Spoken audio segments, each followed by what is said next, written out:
Assalamualaikum warahmatullahi wabarakatuh. Selamat pagi menjelang siang. Waalaikumsalam warahmatullahi wabarakatuh. Waalaikumsalam warahmatullahi wabarakatuh. Suara saya bisa terdengar dengan jelaskah? Dan slide share-nya sudah muncul? Iya, Pak. Sudah, Pak. Baik. Oke, kita akan pakai materi dari Cisco Network Academy ya, sampai dengan pertemuan terakhir. Nanti materinya akan saya share di grup WhatsApp kita, jadi Anda bisa download dari bab 1 sampai bab 5, jadi cuma ada 5 bab karena ini memang hanya introduction ya, atau pendahuluan materi tentang cyber security atau keamanan cyber. Nah, saya mungkin yang banyak nanti akan muncul ke rekan-rekan sekalian itu arahnya ke implementatif dari dosen sebelumnya. Mungkin teman-teman banyak dapat teori-teori dasar dari keamanan komputer seperti mungkin algoritma kriptografi ataupun juga algoritma untuk hash function. Nah, di sini kita akan lihat bagaimana penerapan dari algoritma tersebut. Di Cisco Cyber Security Introduction ini juga nanti rekan-rekan bisa mengikuti e-learning platformnya ataupun LMS-nya ya. Modelnya itu nanti seperti ini teman-teman. Ini yang bisa kita gunakan kalau misalkan teman-teman ingin melihat e-learning yang di-develop ataupun yang dikembangkan oleh industri IT, ya dalam hal ini adalah milik Cisco. Di sini ada platformnya. Kemarin juga sudah saya berikan SIP token. SIP token itu bisa di-create atau bisa diaktifasi dari sini. Kalau sudah nanti bisa login. Kemudian nanti setelah login, teman-teman di sini bisa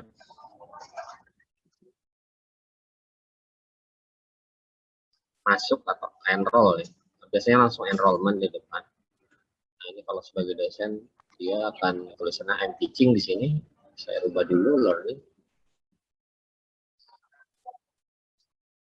Ya, ini nanti kelas yang akan diikuti oleh rekan-rekan semua, Introduction to Cyber Security. Bisa klik launch course nanti. Di sini semua materi, kuis maupun assignment dan tugas sudah ada di sini semua. Jadi tinggal diikuti saja. Dan di akhir dari perkuliahan, kalau rekan-rekan semua sudah menyelesaikan semua kuis chapter dan juga tugas atau assignment dan ujian akhir, nanti akan ada sertifikat di sini yang bisa di-download. Jadi akan mendapatkan sertifikat penyelesaian, istilahnya completion certificate. Nah, itu mungkin sedikit terkait dengan LMS. Nanti kalau masih bingung, kita bisa belajar bareng ya. Bisa ditanyakan di WhatsApp group, bingungnya di mana, apa yang harus diklik dan segala macam. Kita kembali dulu ke materi. Nah, di bab 1 ini kita akan membahas pentingnya keamanan cyber atau keamanan komputer lah dalam arti luasnya. Nah, ini adalah bagian-bagian yang akan kita pelajari di chapter 1 atau bab 1. Pertama tentang data pribadi. Ini juga jadi isu secara nasional untuk data pribadi. Undang-undang data pribadi ini lagi digodok, harusnya sih tahun ini sudah akan selesai ya, perlindungan data pribadi namanya. Jadi mungkin selama ini kita terlalu ceroboh mengumbar data pribadi kita ke internet, dan juga mungkin ada kasus beberapa kali data di internet itu bocor seperti data BPJS atau data belanja kita di Tokopedia atau media-media yang lain. Nah, nanti kita akan lihat data pribadi itu seperti apa saja, kemudian juga apa keuntungan hacker yang mendapatkan data pribadi kita. Kemudian kalau ada data pribadi pasti ada data organisasi atau data milik sekelompok orang ya. Nah, nanti kita juga akan lihat di situ apa saja karakteristik dan nilai ataupun value dari data di sebuah organisasi. Nanti organisasi ini juga biasanya ada dua, ada organisasi yang government atau pemerintahan dan juga organisasi yang swasta atau private organization istilah lainnya. Dan nanti juga kita lihat apa yang terjadi ketika pelanggaran keamanan ini diterobos ataupun terjadi di dalam suatu organisasi. Kerugian apa yang akan diterima oleh baik itu organisasi pemerintahan maupun organisasi dari swasta. Nah, kemudian ada di chapter selanjutnya, di subchapter selanjutnya atau subbab berikutnya ini tentang juga mungkin kontranya ya, dalam hal ini adalah profesional keamanan cyber. Yang paling akhir cyber war, ya ini sebenarnya sudah sering terjadi, tapi kita mungkin tidak merasakannya karena cyber war ini baru akan terlihat kalau rekan-rekan mungkin berada di instansi atau di institusi yang terkait dengan di suatu negara ya, di GSART ataupun di militer ataupun di kepolisian. Bisa jadi itu baru terlihat kalau kita berada di sana. Efeknya saja mungkin yang bisa kita rasakan, entah itu keterlambatan internet kita ataupun internet kita nggak bisa akses situs tertentu. Nah, ini masih bagian dalam cyber war. Oke, kita lihat dulu tentang data pribadi. Nah, sebelum kita ke data pribadi, mungkin kita bisa lihat dulu tentang keamanan cyber. Ya. Selama ini mungkin rekan-rekan sering dengar istilah keamanan, baik itu keamanan data, keamanan infrastruktur, dan yang lain-lain. Ini ada istilah keamanan cyber. Jadi keamanan cyber ini kalau kita mengikuti ketentuan dari Cisco, maka kita mengikuti bahan dari Cisco, maka keamanan data ini adalah perlindungan sistem dan data jaringan dari penggunaan yang tidak sah atau bahaya. Jadi kalau kita lihat di sini ada sistem, ada data dan jaringan. Jadi ini yang dilindungi. Selain melindungi sistemnya juga melindungi data-datanya. Kemudian kalau kita kaitkan dengan data pribadi di dalam penggunaan internet, tentu saja rekan-rekan sekalian kan punya identitas online. Identitas online, contohnya identitas online itu apa, seperti username. Username adalah identitas online, email itu juga termasuk identitas online. Itulah kenapa setiap kali rekan-rekan itu daftar layanan apapun ya, sosial media apapun, baik itu Facebook, Twitter, bahkan kalau kita daftar Gmail pun kita ditanyakan email kita. Nah, email kita itu adalah identitas online kita. Kemudian juga mungkin suatu saat Anda juga akan ditanya identitas offline. Mungkin ada yang pernah rapid test atau yang pernah bepergian traveling, biasanya juga akan ditanya nomor induk KTP-nya ya, NIK-nya gitu. Jadi Anda biasa akan ditanyain NIK gitu, nomor induk. Ini kalau tulisannya jelek, mohon maaf ya. Ini nulisnya pakai touchpad, pakai mouse. Gitu. Jadi nomor induk kependudukan atau nomor KTP ini salah satu identitas offline kita, termasuk kalau ada yang sudah punya SIM itu juga identitas offline kita, nomor BPJS, nomor NPWP dan yang lain-lain. Termasuk kalau di kampus kita punya NIM ya, nomor induk mahasiswa, atau dosen ada nomor induk dosen. Nah, dua-duanya sebenarnya bisa saling terhubung satu sama lain. Kalau teman-teman semua pakai aplikasi Peduli Lindungi buat daftar vaksin, kan pasti ditanya nomor NIK-nya ya. Jika ditanya nomor NIK, berarti Anda menghubungkan identitas offline dengan salah satu aplikasi Peduli Lindungi. Kemudian di Peduli Lindungi, rekan-rekan biasa daftar juga dengan email. Nah, email ini juga sebenarnya bisa dijadikan identitas online. Jadi dalam satu aplikasi kita mendaftarkan dua jenis identitas. Identitas online kita dan identitas offline kita.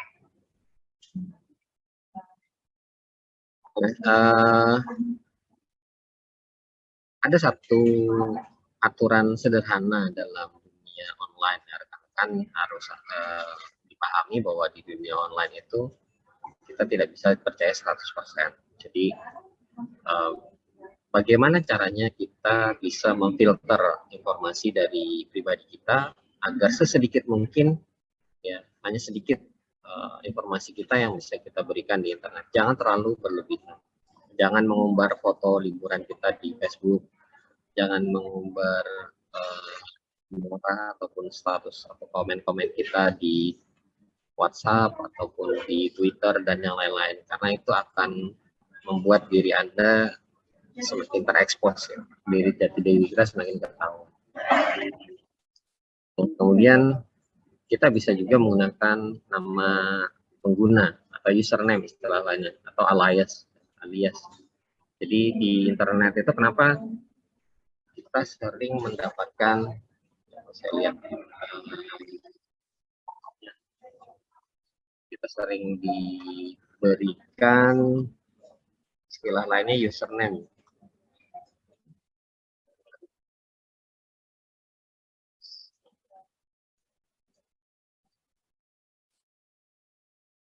Ya kalau jelek maklumin ya, ini nulisnya pakai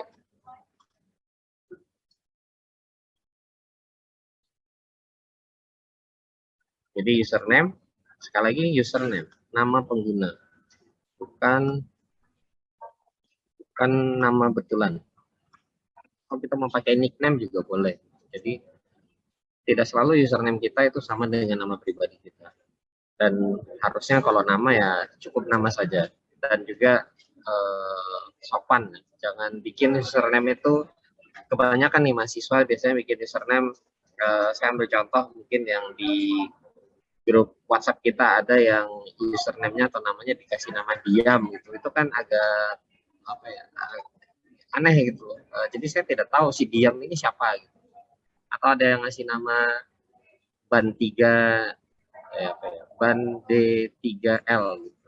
Itu juga kan saya tidak tahu itu siapa gitu. Ketika menanyakan user, saya belum bisa redeem token, atau saya belum bisa create atau enroll ke dalam kelas. Nah itu kan saya tidak tahu namanya siapa gitu, karena nickname-nya ataupun username-nya tidak menginformasikan dirinya itu siapa. Jadi sekali lagi, ketika kita berkomunikasi dengan menggunakan internet, sebaiknya kita menggunakan username atau kita menggunakan nickname. Nickname itu nickname yang walaupun tidak mengungkap jati diri kita, tapi bisa menyampaikan bahwa itu adalah kita yang punya nama itu. Misalkan saya namanya Dedi Jayadi gitu, saya kasih nama Dedi C gitu kan, orang akan tahu oh ini nickname-nya Dedi C, atau itu adalah username-nya Dedi C. Tidak saya kasih D3DY misalkan, atau DC09 gitu ya, itu kan tidak menggambarkan siapa sih ini DC09 gitu. Kira-kira sesederhana. Nah, kemudian tidak perlu bikin username dan nickname yang seolah-olah untuk menarik perhatian. Jadi cukup yang sederhana, yang mudah diingat oleh orang, dan juga itu bisa menggambarkan jati diri dari Anda.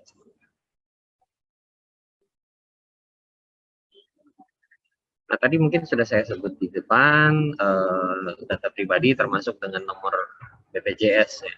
Nah, nomor BPJS ini bagian dari data medis, data kesehatan Anda, dan bisa jadi juga di dalam database-nya BPJS itu ada rekam medis Anda, gitu. Bagaimana kondisi kesehatan Anda di situ. Ya biasanya sih hampir semua ya ada di BPJS. Mungkin beberapa waktu belakangan, dalam 2-3 bulan belakangan, rekan-rekan semua pernah mendengar bahwa data di BPJS itu bocor. Data-data ini sangat riskan dan sangat berbahaya gitu sampai terjadinya kebocoran tersebut. Ya banyak, nanti kita lihat mungkin ada beberapa hal yang bisa dimanfaatkan dari kebocoran data-data tersebut ya, nanti di slide yang berikutnya. Kemudian ada data pendidikan, ya mungkin rekan-rekan di kampus punya sistem informasi akademik, di mana di dalamnya ini ada data IPK, data-data nilai-nilai yang lain. Ini juga patut dilindungi, dan ini data pribadi kita juga. Kemudian misalkan kalau rekan-rekan semua sudah kerja, menabung di bank, ya ini juga termasuk dalam data pribadi. Berapa jumlah pendapatan kita kalau kita bekerja, berapa uang yang kita simpan di bank, gitu. Terus kalau misalkan kita kerja, mungkin dari situ ada penilaian kinerja kita dan yang lain.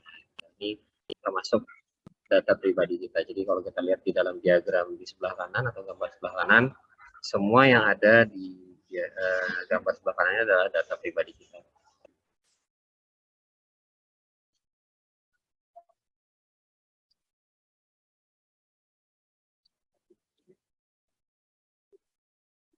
Nah, data-data pribadi kita ini bisa berada di mana-mana ya, bisa ada di mana dimanapun, bukan hanya di kampus atau di kantor atau di rumah, bisa jadi ada di dokter gitu. Kalau misalkan kita ke dokter, ya tadi saya ambil contoh BPJS, mungkin kita ke Vaskes 1, ke rumah sakit dan berikutnya gitu, atau BPJS itu perusahaan asuransi ya. BPJS itu adalah perusahaan asuransi yang terkait dengan asuransi kesehatan, ini juga masuk dalam lingkup ini. Jadi ya ada data pribadi kita di situ, bukan hanya sedikit tapi banyak ya, banyak. Apalagi yang BPJS didaftarkan dalam satu keluarga gitu, ada kepala keluarganya, kemudian ada anak-anaknya. Nah itu semua satu bundle gitu, satu keluarga sudah didaftar. Kemudian kalau rekan-rekan semua mungkin pernah belanja di toko-toko tertentu seperti Indomart, itu kan ada Indomart Card, Alfamart juga ada Alfamart Card, itu juga ada data pribadi kita di situ. Nah, data ini sebenarnya bisa dipakai untuk targeting ads ya, atau iklan bertarget. Jadi profil kita di dalam toko-toko yang seperti Indomaret, Alfamart yang menyediakan loyalty program itu bisa menggunakan data-data kita untuk nge-push iklan, nge-push ads. Jadi kita diberikan iklan, atau kalau rekan-rekan mungkin ingin bayangan yang lebih clear, misalkan teman-teman akses Instagram atau Facebook, nah itu kan ada iklan tuh. Sebenarnya iklan yang ada di Facebook, iklan yang ada di Instagram itu adalah iklan yang bertarget. Gitu. Dia menarget Anda dengan karakter Anda sebenarnya. Jadi diharapkan Anda mau beli. Jadi jangan heran kenapa di dalam Facebook, Instagram, atau mungkin di layanan-layanannya Google itu ada iklannya. Dan iklan ini memang iklan bertarget ya, seperti ini. Dengan cara memanfaatkan profil Anda.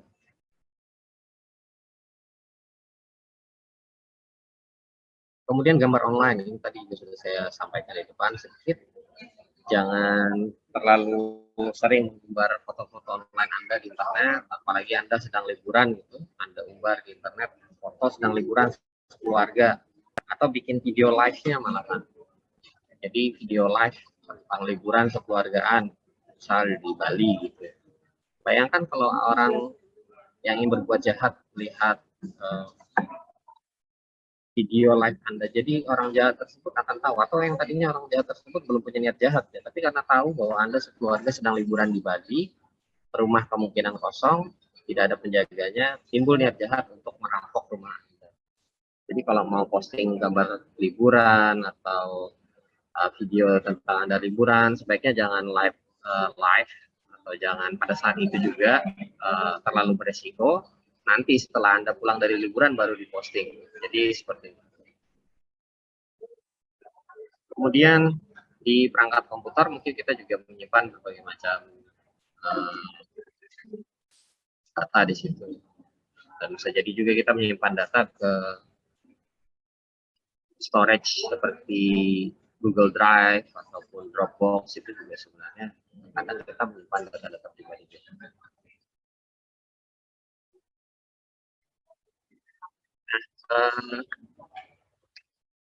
Data pribadi ini bisa dipakai untuk, maksudnya kejahatan yang menarget data pribadi ini bisa dipakai untuk mendapatkan uang. Maksudnya uang Anda, misalkan mencuri akses ke rekening bank ataupun rekening, kalau misalkan sekarang lagi musim pakai seperti GoPay, Oppo dan yang lain-lain, ini bisa jadi diakses, kemudian di take over, kemudian uangnya diambil. Ini bisa jadi kenapa? Karena kredensial ataupun username dan passwordnya bolong.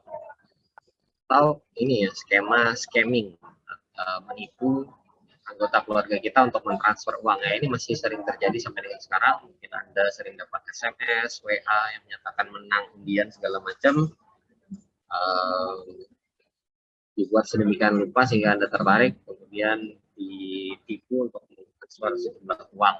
Ini juga masih sering terjadi sekarang. Nah, para pencuri atau para penjahat tadi, kenapa mereka menginginkan identitas kita?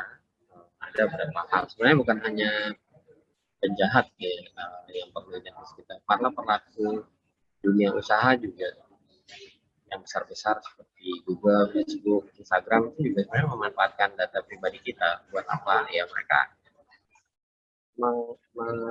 membuat targeting iklan tadi. Itu kalau perusahaan-perusahaan sekelas Facebook, Google dan yang lain. Jadi mereka targeting iklan itu berdasarkan data pribadi kita. Nah, kalau penjahat, para pencuri di dunia cyber, mereka bisa mendapatkan keuntungan jangka panjang.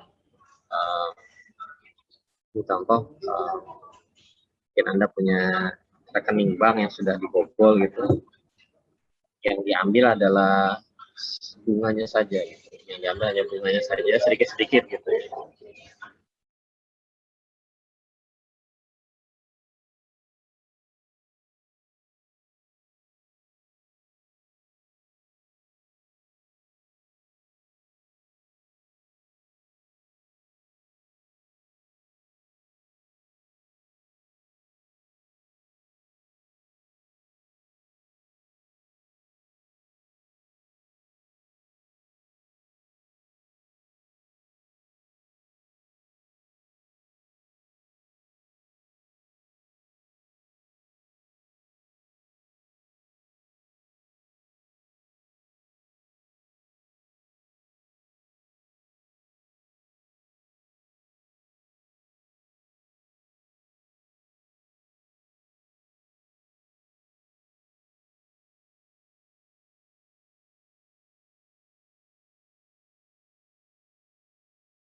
slide share-nya sudah terlihat lagi kan? Sudah, Pak. Oke, lanjut ya. Hal-hal gimana saja menginginkan identitas kita. Yang kedua, tunjangan kesehatan juga bisa dimainkan atau bisa dicuri. Biasanya sih asuransi kalau yang seperti itu. Jadi tidak seperti sifatnya asuransi kesehatan seperti itu. Berapa banyak itu yang kalau di luar negeri ini biasanya kadang ada dikembalikan mau kelebihan bayar pajak bisa diambil juga kelebihan bayar pajak buat seolah-olah bayar yang pajak yang dibayarkan itu kemudian pengembalian pajaknya diambil kemudian membuka rekening kartu kredit ya sekali kalau misalkan kita pakai identitas lain kita buka kan kita bisa dapat keuntungan dari rekening kartu kredit yang kita bisa pakai buat belanja nanti tagihannya itu dikirimkan kepada orang yang identitasnya kita curi. Kemudian sekarang lagi musim pinjaman online juga ya, pinjol gitu. Ini juga sangat riskan sekali ketika identitas kita dicuri. Kemudian dibuat itu online sama lah seperti kartu kredit orang yang pinjam orang yang mendapatkan pinjamnya tapi tagihannya ditujukan kepada orang yang dimaksudkan identitasnya untuk para tadi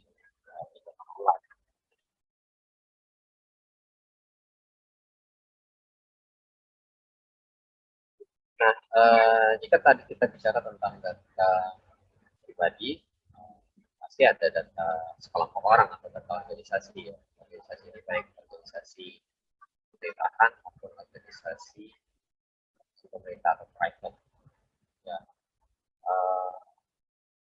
sendirian aja itu pasti banyak datanya apalagi kalau organisasi ya kalau sendiri maksudnya pribadi itu kan juga banyak tapi sekelompok orang dalam suatu organisasi ada kerja atau ada membuat data di dalam itu akan lebih banyak lagi data-data yang ada di dalam organisasi tersebut.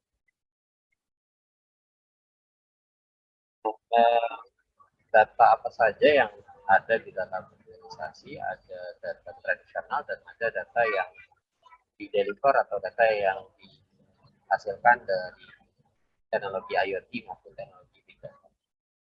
Tradisional ya dengan karyawan mungkin ada lamaran kerjanya, ada slip gaji, ada surat penawaran dan juga hal-hal lain yang terkait dengan karyawan atau staff. Ada juga data tentang kekayaan intelektual. Jadi misalkan itu punya hak paten atau punya rancangan produk baru atau rancangan atau skema bisnis ke depannya. Nah, ini sebenarnya data-data rahasia, data-data yang mereka amankan dari pesaing mereka, data yang mereka amankan agar tidak bocor kepada orang-orang yang bisa menggunakan hal-hal tersebut untuk kepentingan bisnis atau kepentingan komersil. Jadi mereka akan proteksi karena kalau ada orang duluan menggunakan itu untuk kepentingan komersil itu mereka jadi yang second line-nya ya hal-hal seperti paten apa yang akan mereka kembangkan di masa depan atau mereka jual di masa depan itu bisa ditutup. Mereka ngasih spoiler mungkin sedikit-sedikit aja. Jadi kita ambil contoh apa ya sederhana mungkin produk smartphone. Mungkin Xiaomi mau launching smartphone baru, itu baru akan di launching tahun depan. Ada yang membocorkan hal tersebut atau kalau ada yang bisa membobol hal tersebut maka itu bisa dijual atau bisa dilihat oleh pesaing bisnisnya. Jadi pesaing bisnisnya akan launching buat produk yang mungkin bisa melebihi apa yang membantu Xiaomi dalam berkembang. Ini kan akan jadi kerugian kan si Xiaomi yang sudah punya rencana untuk launching produk tersebut. Ini termasuk dalam kekayaan intelektual. Kemudian juga yang sekarang dicuri terkait dengan tradisional adalah pendapatan suatu perusahaan atau organisasi, kemudian juga neraca atau catatan keuangannya, kemudian laporan laba rugi, mungkin ini juga termasuk dalam laporan pajak. Jadi ini juga kalau dalam persaingan di dunia bisnis itu termasuk salah satu hal yang biasanya sangat ditutup untuk mengetahui suatu kondisi kesehatan atau tidak, atau melakukan yang pajak atau tidak, kita bisa lihat sebenarnya dari laporan keuangan. Ini biasanya jadi rahasia perusahaan. Nah, tadi tiga tadi terkait dengan data tradisional. Ada juga data yang dikumpulkan oleh sistem seperti penggunaan IoT. Kita bisa pasang sensor, misalkan di perusahaan manufaktur, di perusahaan mobil, perusahaan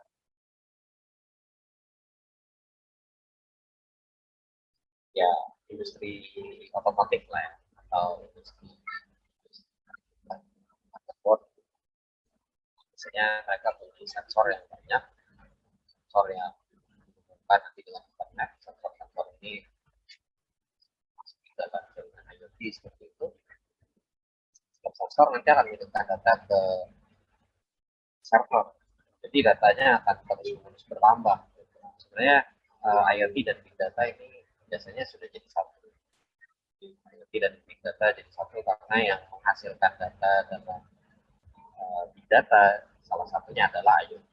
Jadi IoT akan terus supply data-data dari sensor-sensor yang ada kita tambahkan di perusahaan mobil atau faktor mobil. Semua sensor yang ada di perusahaan tersebut akan mengirimkan data secara periode. Ada periode tertentu dia akan mengirimkan data.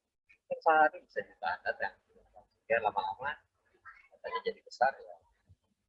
Datanya besar ya jadi data sederhana. Nah, terkait dengan organisasi biasanya kita ada prinsip ini, kalau dalam bahasa Inggris CIA,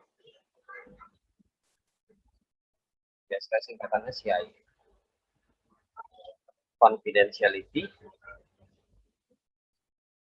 kemudian I-nya CIA tadi, I-nya adalah integrity dan capability. Jadi confidentiality ini terkait dengan kerahasiaan suatu data di dalam organisasi. Sebenarnya bukan hanya organisasi ya, saya ingin meluaskan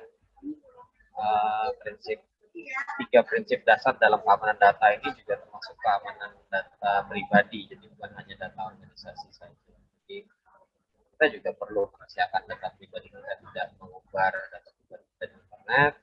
Kita juga ingin integritas kita atau integriti kita terjaga di internet. Pun kalau kita punya data-data tertentu di internet bisa di-share atau kayak kita menggunakan aplikasi peduli lindungi, data vaksin segala macam, di mana data kependudukan kita ditarik dari database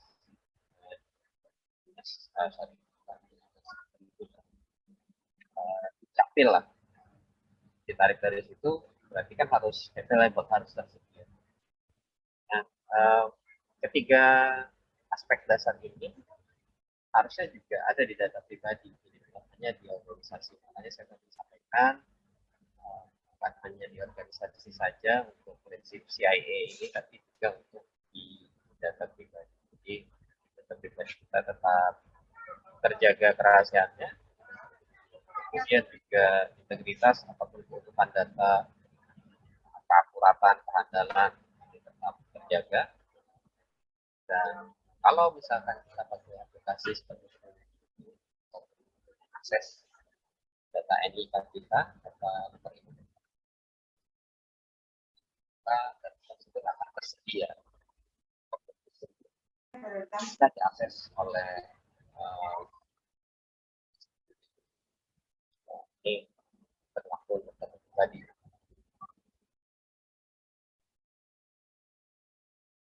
Untuk lab nanti mungkin ada satu sesi sendiri, kita bisa melakukan lab, ada beberapa lab yang bisa kita kerjakan untuk pertemuan yang saat ini kita mungkin lebih ke teori dulu ya. Jadi mungkin kalau teorinya sudah habis, saya akan pilih beberapa lab yang bisa kita kerjakan dalam satu kali pertemuan. Di 6 atau 7 kita bisa melakukan lab. Di pertemuan nanti Anda bisa menyelesaikan final exam. Oke, kita lanjut.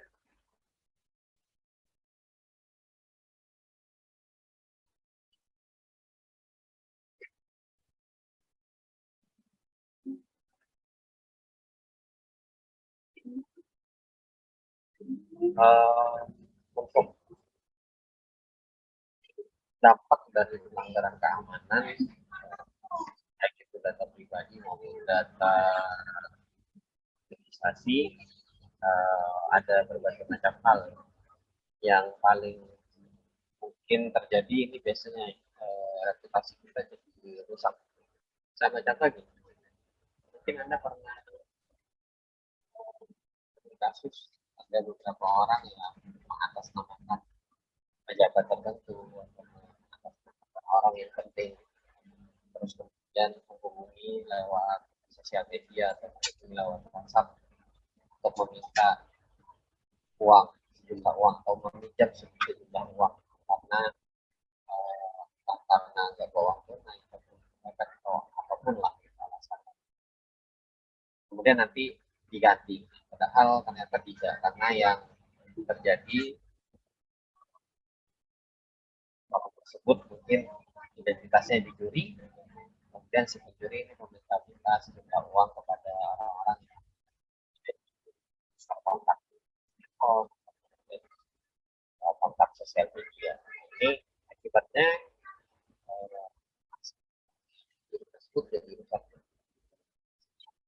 Pejabat misalkan kadang ya pejabat kita akan jadi kalau reputasi sudah rusak itu ya rasanya untuk lingkungan kepercayaan itu perlu waktu lama, biasanya seperti itu.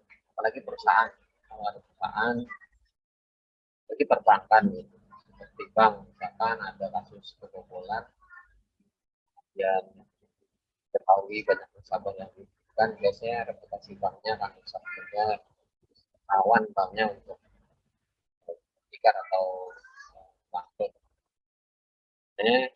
Kalau kejahatan di bank itu sering sekali ditutup-tutupi oleh regulator.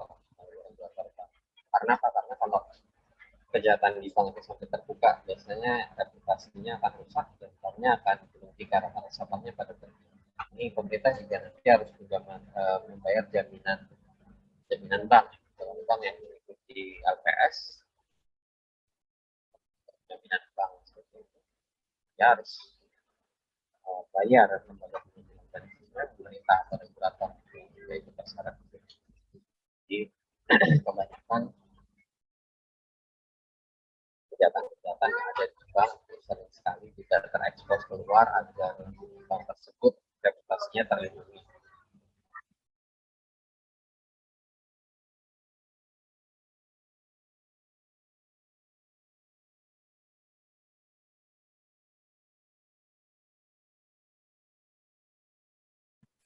Dan kemudian juga penyerang atau maling atau perampok data pribadi biasanya selalu menemukan cara baru, selalu ada metode atau teknik baru untuk melakukan pembobolan atau sistem ya. Umumnya sih ya, yang terjadi di cyber itu hackernya jauh lebih bisa untuk menemukan teknik baru, teknik baru dalam membobol, bang security officer atau petugas keamanan melakukan metode-metode baru dalam pengamanan sistem. Jadi teknik membobol itu lebih mudah sebenarnya daripada menggunakan teknik untuk. Nah, tadi kita sudah bahas kalau sudah reputasinya rusak, yang terjadi bisa hilang catatan, tadi bank, nasabahnya sudah mulai berdiam, kan catatan selesai, banknya bangkrut. Kalau di perusahaan yang patennya dicuri atau patennya sudah bocor gitu, dibuat oleh perusahaan yang lain, akibatnya data intelektual itu yang terpakai, hanya rusak tapi tidak terpakai. Yang bisa duluan launching produk.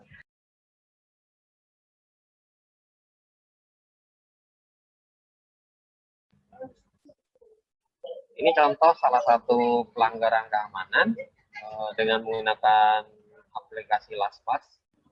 Ya, ini saya pernah lihat beberapa mahasiswa saya menyimpan password dengan aplikasi LastPass ini. Ternyata aplikasi LastPass ini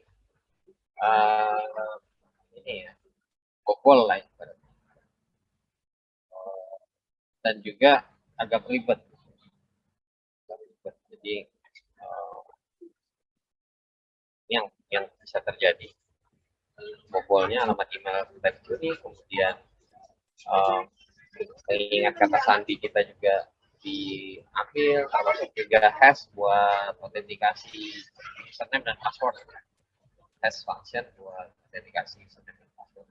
Karena biasanya username atau email dan password itu menggunakan hash, itu disimpan dengan menggunakan hash. Jadi hashnya ini yang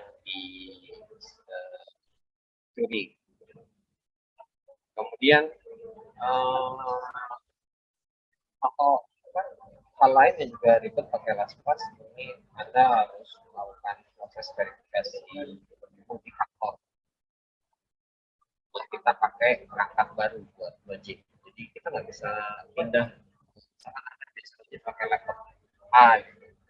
Dan Anda pindah ke laptop B, maka kita harus melakukan verifikasi ulang email dan juga melakukan multifaktor atau MFA, multi-factor authentication. Jadi di autentikasi ulang. Nah, ini juga kalau menurut saya sih ribet, dan yang juga sering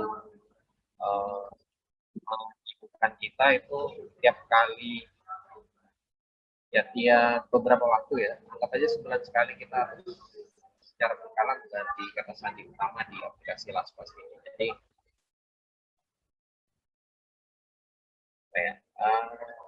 ya repot lah. Lebih baik kita pakai manajemen username dan password yang sudah tersedia di masing-masing aplikasi. Ya walaupun setiap aplikasi nanti jadi punya username dan password sendiri ya. Seperti itu, karena tidak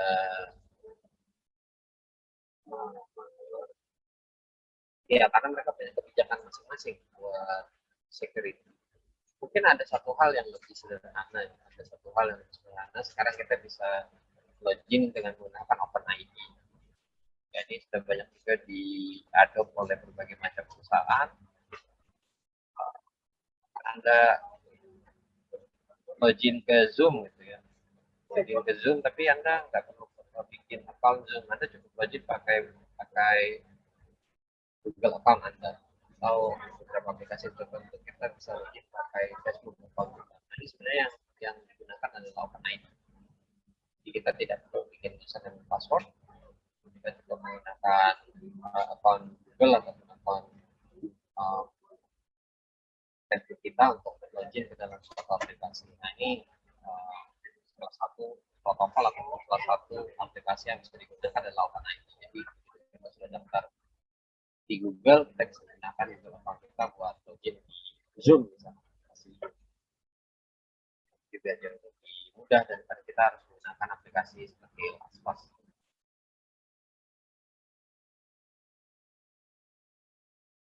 Yang contoh lain ada VTech. Ini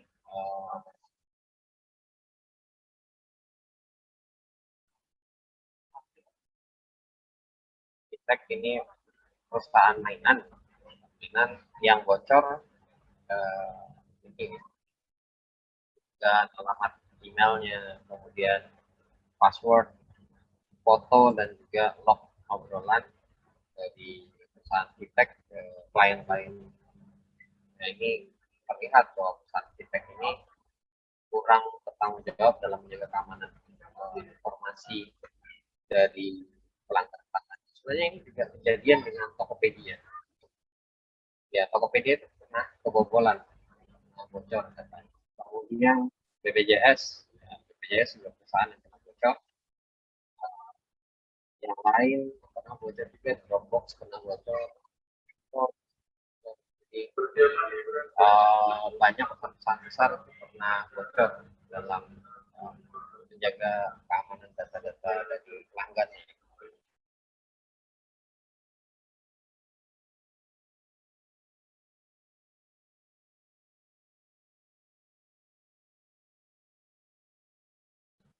Nah, bahayanya kalau di fintech ini dia karena ini perusahaan anak-anak, dia bisa menggunakan informasi anak-anak ini untuk melakukan kejahatan. Nah, ini kan sangat berbahaya sih.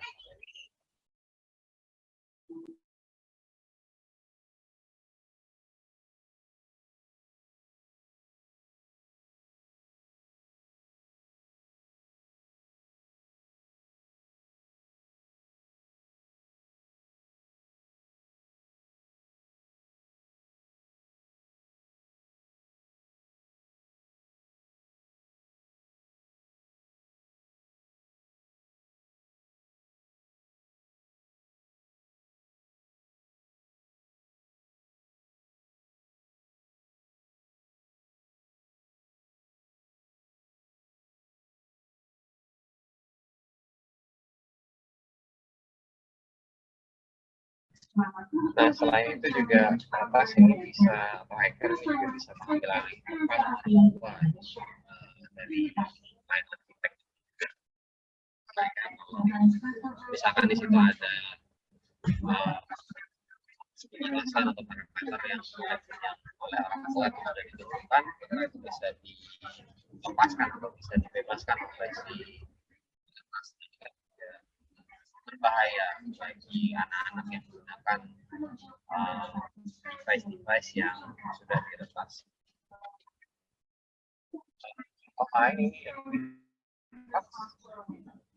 Ini lembaga pelaporan kredit konsumen ini juga dibobol oleh para hacker. Yang diserang itu ada vulnerability atau kelemahan muncul di lunak di aplikasi web dari Equifax. Nah, dengan menggunakan kelemahan yang ada di webnya Equifax ini, kita bisa membuat situs web khusus dengan domain baru, sehingga kita bisa melakukan berbagai macam kejahatan menggunakan situs web tersebut. Ya, ini phishing. Kita bisa menggunakan metode phishing buat melancarkan, kalau kita dari sisi kriminalnya, kita bisa menggunakan phishing buat melancarkan aksi kejahatan.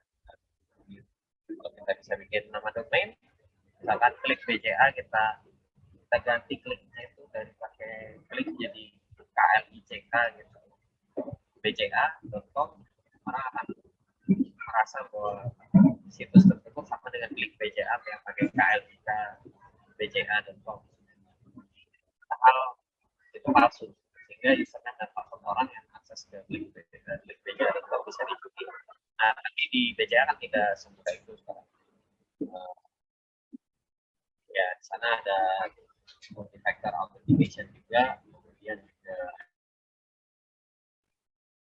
tokennya, karena token kayak generate single one time password, one time password. Sekarang mungkin sudah jauh lebih aman situs bank ini, walaupun tidak 100%.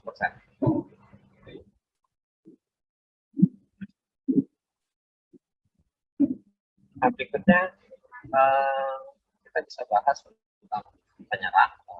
Ya, sederhananya mungkin hacker, ya, walaupun hacker itu tidak selalu negatif. Saya lebih prefer dengan istilah penyerang ataupun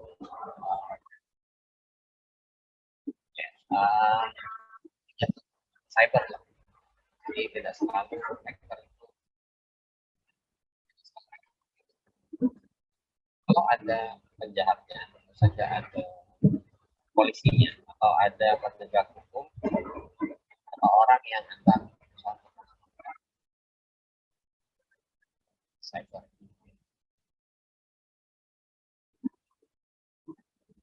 Nah, untuk penyerang, ini ada beberapa tingkatan.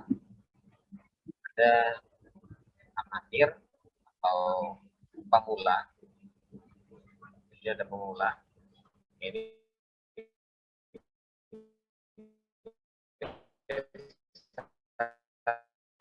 masih pakai yang dibuat oleh orang lain. Kalau misalkan Anda coba membobol situs orang atau melakukan SQL injection ke sebuah situs masih menggunakan tools orang lain,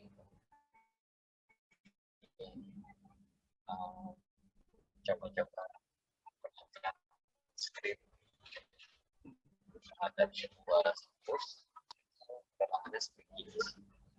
Ya, biasanya ini tidak perlu keahlian, atau dengan kalian googling di internet, cari dari script buat SQL injection, di SQL injection-nya dicoba-coba di situs-situs. Biasanya kalau situs pemerintahan, situs-situs yang masih baru itu masih ada bobolnya dengan SQL injection, masih banyak golongannya lah. Dan metodenya juga banyak, tersebar di internet, kita mau pakai tools apapun.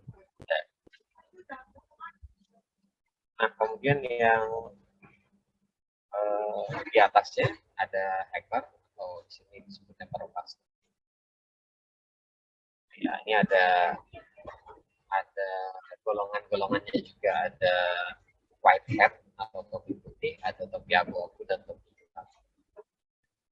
Nah, biasanya untuk topi putih atau white hat ini dia membobol sistem keamanan dengan tujuan untuk memberitahukan bahwa sistem keamanannya lemah, kemudian dia akan memberitahukan kelemahannya ini bisa ditambal pakai apa saja untuk proses maintaining dari sebuah sistem. Jadi untuk hacker tadi saya selalu bilang tidak selalu hacker.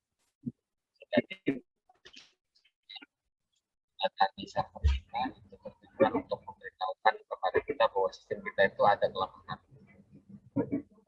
Nah, ini hacker-hacker yang baik ya, dalam tanda kutip, mereka mau melakukan pengetesan sistem kita dan mau memberitahu kelemahan tersebut bisa ditutup atau bisa ditambal dengan metode. Kemudian ada juga yang abu ini nggak jelas motivasinya. Dia masuk ke dalam sebuah sistem tanpa izin, kita tidak tahu motifnya dia untuk menguntungkan pribadi atau sekelompok orang, atau dia mau memberikan peringatan kepada kita. Dia tidak memberikan solusi apa-apa. Sekali lagi, kita tidak pernah tahu motifnya yang topi abu-abu. Jadi kalau saya menggolongkan topi abu ini sama dengan topi hitam masalah keamanan, jadi lebih baik beranggapan bahwa yang ranah abu-abu, ranahnya nggak jelas, saya kita golongkan ini sesuatu yang cukup berbahaya, seperti ya black hat. Ada golongannya black hat, tadi akan memanfaatkan kelemahan sistem kita buat kepentingan pribadi, entah itu kepentingan finansial atau keuangan.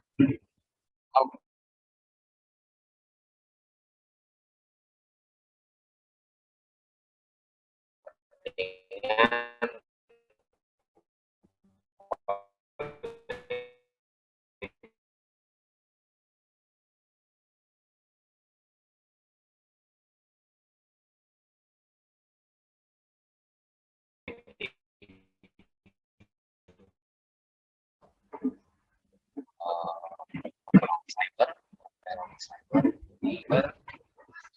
mana dengan terorganisir. Punya tujuan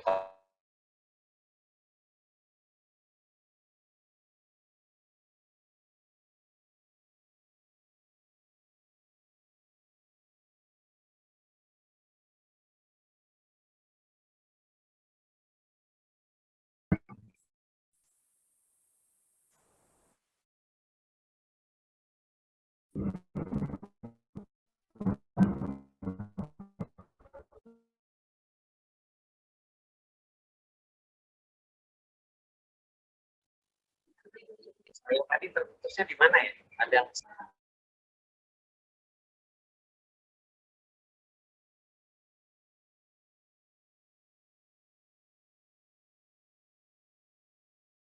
Ada yang bisa mengkonfirm saya tadi terputusnya di bagian mana ya?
Mohon maaf, disconnect ternyata.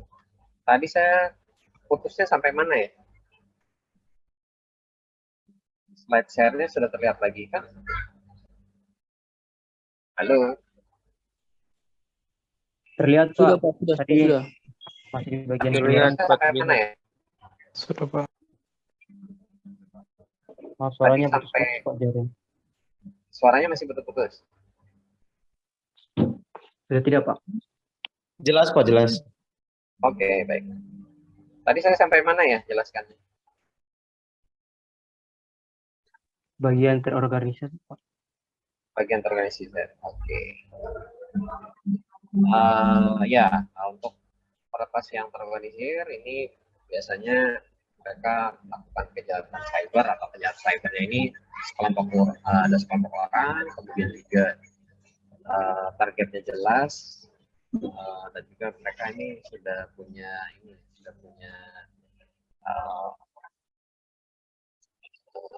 tujuan yang mereka mau capai. Nah, kadang beberapa organisasi hacker ini didukung oleh negara. Jadi kalau misalkan terjadi perang cyber, ini dengan negara, dan beberapa negara juga sudah mulai punya cyber ya. Mereka sudah menuntaskan pasukan cyber yang mereka pakai untuk menyerang negara yang lain. Atau mereka bukan hanya menyerang, tapi juga mempertahankan kondisi cyber security di negara mereka masing-masing. Nah, ketika kita tahu bahwa ada orang-orang yang tidak bertanggung jawab atau ada orang-orang yang serangan melakukan pembobolan ke sistem-sistem komputer yang ada, maka kita bisa tahu bahwa dari situ ada ancaman. Misalnya ancaman ini kita bisa bagi menjadi dua bagian. Ada ancaman yang datang dari dalam atau internal, ada juga ancaman yang datang dari arah luar atau eksternal. Yang dari dalam atau dari internal kita bisa lihat mungkin ada karyawannya atau ada stafnya atau ada mitra yang dikontrak atau outsource yang dari tersebut bisa dianggap sebagai bagian dari perusahaan yang mana bisa jadi dalam pekerjaannya itu salah, tidak berhasil. Kalau misalkan ini mungkin juga salah dalam proses operasional server atau jaringan, salah setting router, salah setting switch, salah setting parameter sangat menimbulkan celah. Kemudian juga mungkin sebagai faktor atau sebagai orang yang secara tidak sengaja bahwa USB yang ada malware-nya dicolok ke komputer perusahaan, akhirnya malware-nya masuk ke komputer perusahaan. Ini biasanya sering terjadi di kampus-kampus mahasiswa, dosen gitu, bawa flash disk dicolokin ke komputer di kampus, akhirnya perusahaan kena jadi sebenarnya celah atau kelalaian itu muncul dari kita sendiri karena kita kurang hingga malware masuk ke dalam masuk ke dalam jaringan kita ya, masuk ke dalam sistem itu. Jadi selain dari kelalaian kita, bisa jadi juga kalau kita salah setting jaringan tadi dan juga mungkin kita lemah pada saat kita coding, kita bikin aplikasi web supaya tadi bisa dibobol dengan SQL injection. Nah, itu berarti bagian ancaman yang muncul secara internal karena kelalaian kita. Nah, akibatnya apa? Akibatnya bisa jadi di delete. Kalau di delete mungkin kita biasanya punya backupan yang paling berbahaya kalau kena ransomware. Karena backupan mungkin ada backup secara tidak sengaja ransomware, akhirnya ransomware-nya juga masuk dalam sistem backup. Ransomware biasanya kita tidak bisa kalau penting kita harus bayar lah, harus bayar tebusan ke membuat ransomware. Ancaman yang asalnya dari luar atau eksternal, orang hacker bisa kita dengan exploit tantangan yang ada, dan tantangan ini bisa jadi akibat kita atau memang bisa jadi ada cacat atau bug yang muncul dari sistem yang kita punya. Firewall Cisco, ternyata di dalam firewall Cisco itu ada bugnya. Jadi ini yang dimanfaatkan. Ya, penyusup dari luar bisa masuk, kemudian bisa menyusup di server dan juga mungkin sistem sistem. Ya, kalau teknik dengan memanfaatkan kerentanan yang ada di dalam sebuah sistem, baik itu hardware maupun software, ada juga sebenarnya teknik lain yang kita bisa manfaatkan untuk masuk ke dalam sebuah sistem dengan melakukan social engineering atau rekayasa sosial. Jadi kita bisa melakukan rekayasa sosial ke network administrator, misalnya kita ajak network administratornya apa,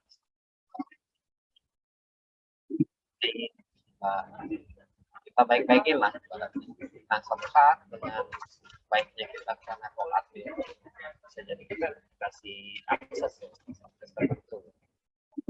Ini namanya rekayasa sosial atau mungkin yang tadinya ada di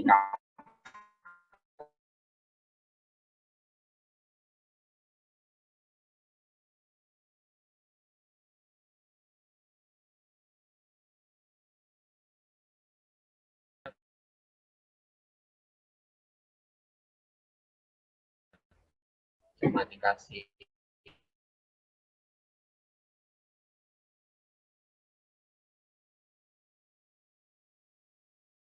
rekayasa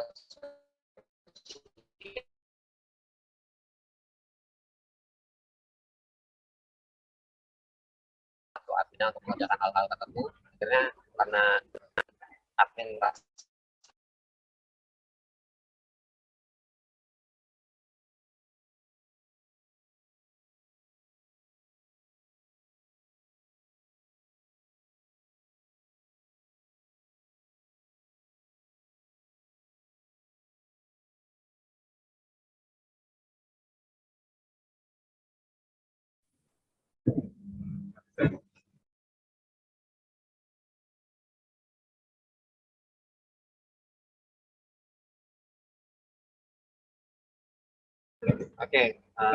dengan rekayasa sosial ya tadi,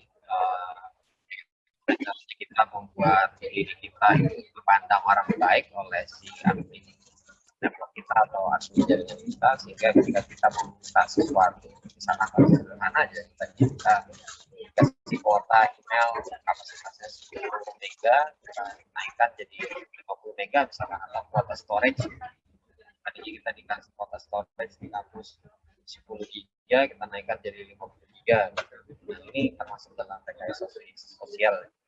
Tapi itu untuk mendapatkan sesuatu yang tidak di dalam tidak di dalam batasannya. Tapi bisa juga suatu saat kita mau pakai untuk mendapatkan akses ke username dan password misalnya. Nah, dari diagram di sebelah kan kita bisa tahu bahwa penyerang ini ada dua, ada eksternal dan ada internal.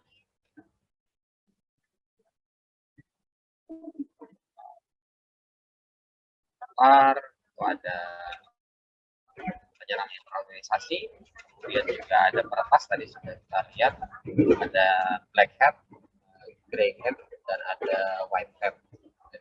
Dari tiga kategori ini kita juga bisa lihat tadi ada berbagai macam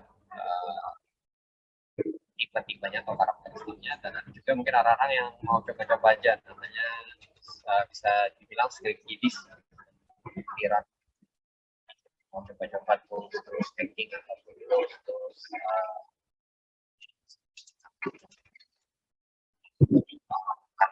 aksi hacking ke situs-situs ataupun ke jaringan-jaringan tertentu.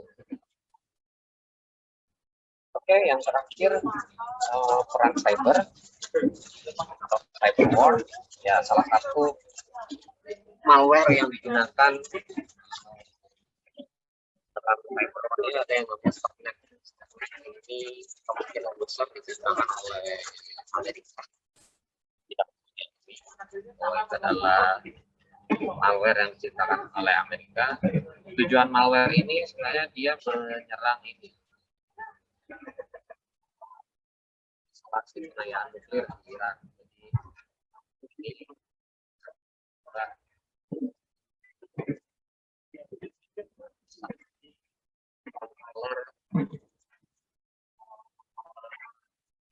jadi kalau kontrolernya rusak dia tidak bisa dipakai untuk reaktor nuklir maupun bom nuklir. Jadi sebenarnya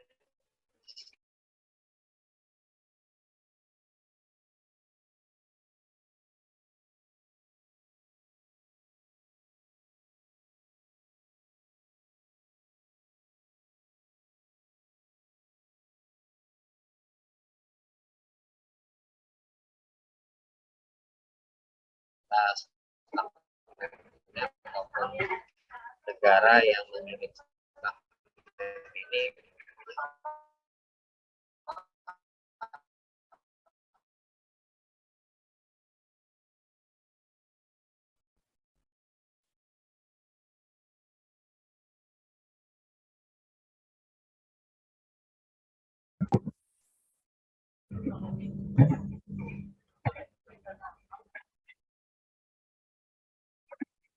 ya kembali ya ke cyber war. Jadi dengan Stuxnet ini sebenarnya negara sekutu, negara barat atau Amerika dan teman-temannya ini berharap dengan menghancurkan pabrik pengayaan nuklir Iran ini, maka Iran tidak akan bisa memproduksi bom nuklir. Yang mereka khawatirkan sebenarnya bom nuklirnya. Mereka tidak akan khawatir dengan pembangkit listrik nuklirnya, tapi kalau dengan bom nuklirnya mereka takut. Ini dibuat dengan menggunakan modular programming. Ya, sekarang sebenarnya semua programming modular. Anda tinggal panggil library-nya, kemudian Anda bisa sebut untuk data set tertentu sama sekarang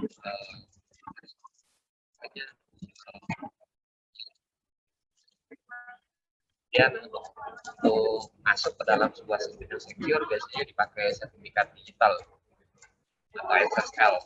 Stuxnet ini menggunakan SSL Julia, jadi cukup cerdas sebenarnya.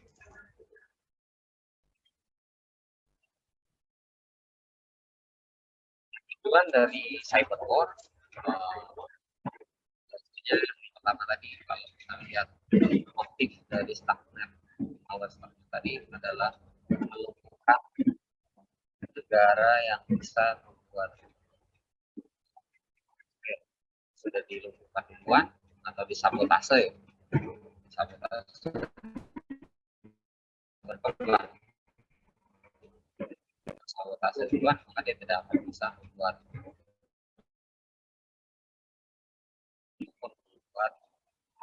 ada listrik.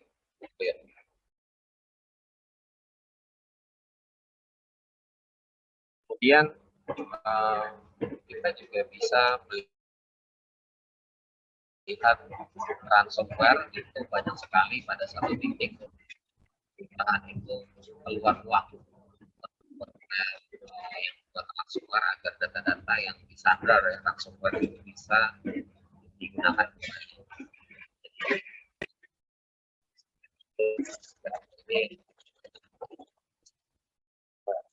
Ini terkena ransomware biasanya kalau kembali data-data yang disandra atau dienkrip oleh ransomware, kita bayar tebusan tertentu agar data-data tersebut bisa kembali kita gunakan atau enkripsinya dibalik atau di-decrypt. Nah, selain itu juga kalau kita kaitkan dengan isu pemerintahan, kalau misalkan pemerintahan ini gagal dalam menangani cyber war, maka rakyat akan hilang kepercayaan dan terutama dari sisi keamanan cyber.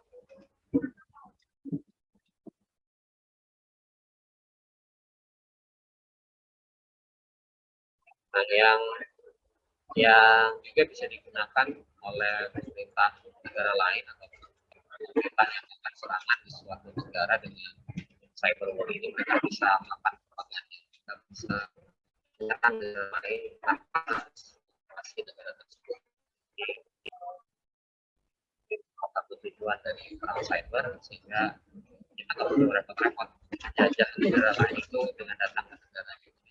Sekarang lewat internet saja, maka negara target itu akan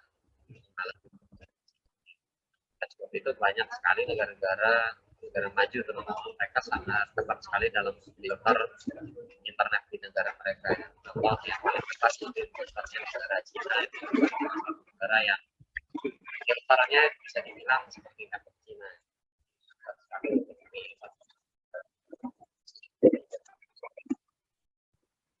Dan negara maju lain.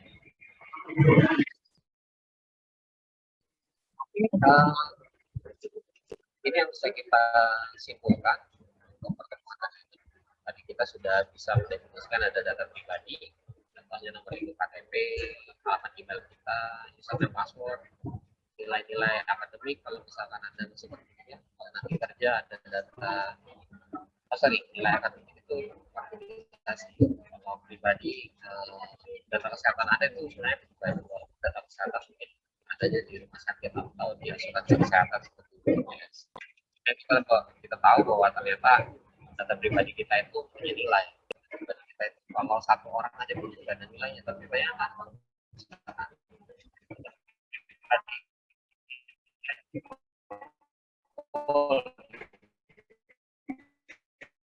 yes, ada jutaan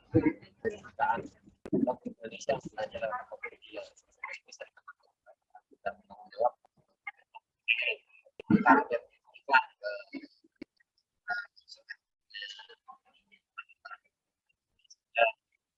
ini bisa digunakan oleh pesaing.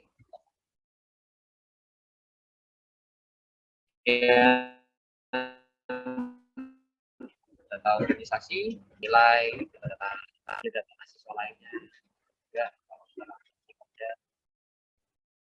dan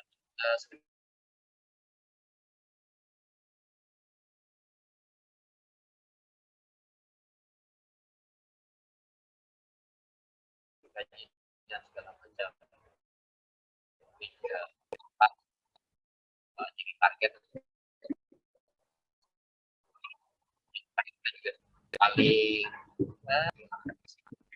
kita bisa finansial di politik ya, juga ada, atau geopolitik yang tadi lintas negara, kemudian ya untuk tenaga profesional kita tahu bahwa ada etika yang berlaku. Kalau kita mungkin masih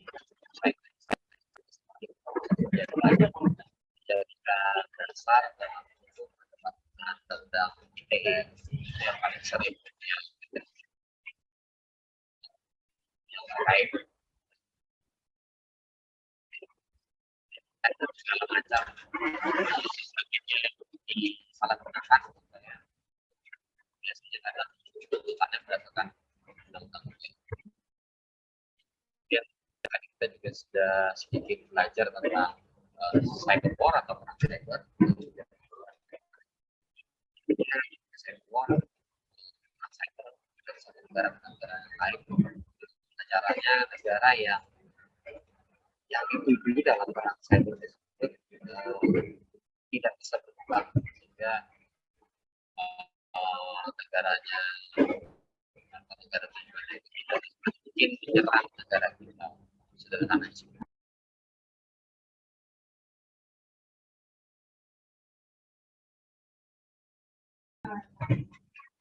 Oke, sampai sini ada yang mau ditanyakan?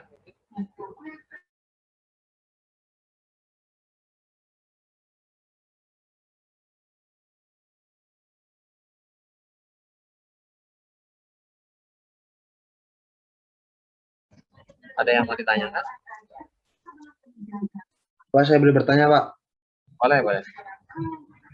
Tadi ada slide yang Pak kasih tuh, ada yang menjelaskan tentang apa? Di dalam bagan tuh ada namanya peretas, ada top hitam, top abu-abu, sama top putih.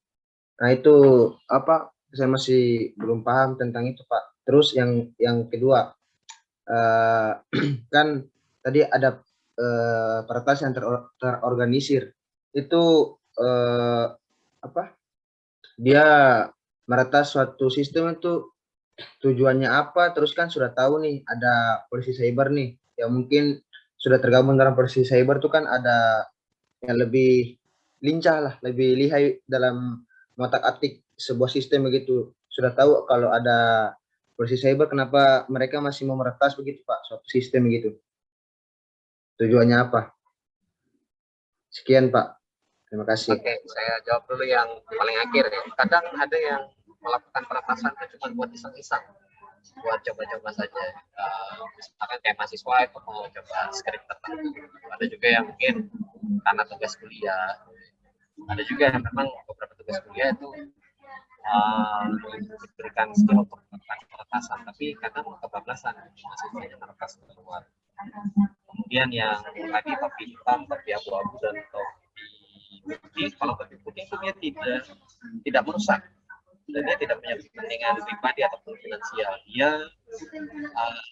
memukul juga memberitahukan ke admin mana yang lemah dan apa metode yang bisa dipakai untuk memperkuat sistem.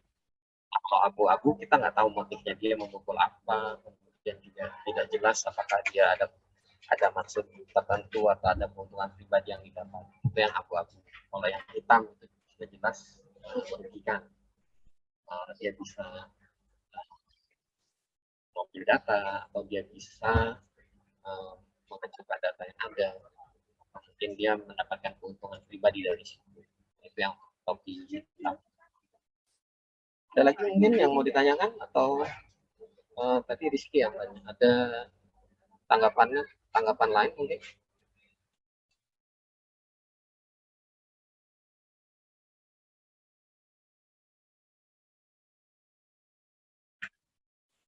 Baik, kalau tidak ada untuk perkuliahan hari ini saya anggap cukup. Atau kalau masih ada yang mau ditanyakan, bisa tanya di grup WhatsApp kita, nanti akan saya jawab di situ.